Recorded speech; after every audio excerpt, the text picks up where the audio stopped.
It's the Frankie and Jackie Show. Hello and welcome back. Today we're going to be checking out the Amazon movie Cinderella. So it's a brand new take from the typical old Cinderella story. The story is based on Ella, who is played by Camila Cabello, and it's a whole musical, and it incorporates girl power, independence, and some fabulousness. So if you were expecting the typical Cinderella story, don't even waste your time. Yeah, this movie is definitely going for a whole new message. It's not Prince saves girl, it is... Girl saves herself. Mm-hmm. She wants to become a businesswoman, she wants to be a fashion designer, and she's going to do whatever she can to make her dreams come true. If love happens to stroll in on a carriage, then so be it, but if not, girl got money on her mind. It follows the same story beats, like Cinderella is living with her evil stepsisters and stepmother, you know, trying to make her way through life. The prince wants to find his wife, so they throw a ball, and Cinderella is wanting to go, but, you know, the fairy godmother makes sure that she gets there. Then clock strikes midnight, she gotta skedaddle, and then everything turns to mess, and then there's this whole big hunt on trying to find Cinderella. So that is still included in the story if you're used to Cinderella and like those kind of things. Yeah, but where it differs now is because Cinderella is a businesswoman and she is trying to make her way in the world, it focuses on that. So when she's going to the ball, it is not to find love, it is to network.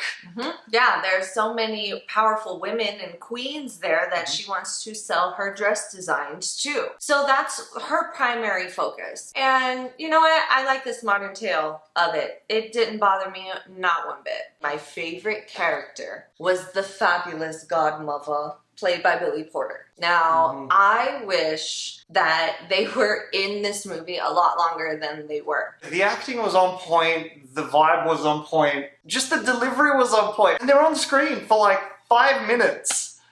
Sadness.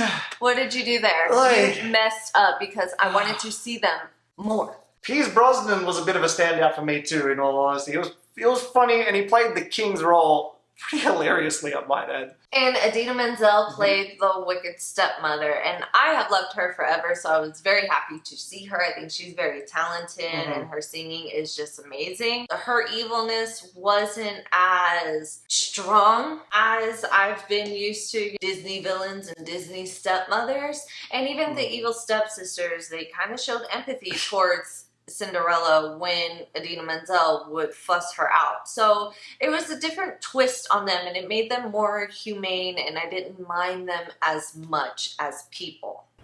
You're quasi-evil. You're semi-evil. You're the margarine of evil. You're the Diet Coke of evil. Just 1 calorie, not evil enough. Overall, I think the movie was just a bit too long-winded for me. It took way too long to get to any point. It's a thing that's common these days in movies that I'm not a fan of. You don't need to stretch things out to 2 hours.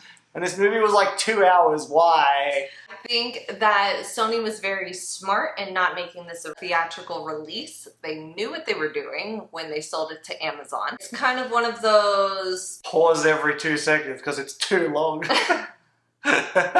I mean, look, for a new and modern retelling of Cinderella, for me, they did an okay job of it. The messages were great, but the execution was not so great, in all honesty. Just taking into account everything that's going on in the world, you know what? I will give it a 5.5 out of 10. Go ahead, watch it, enjoy, play it in the background. Yeah, I'm gonna give it a 4.5.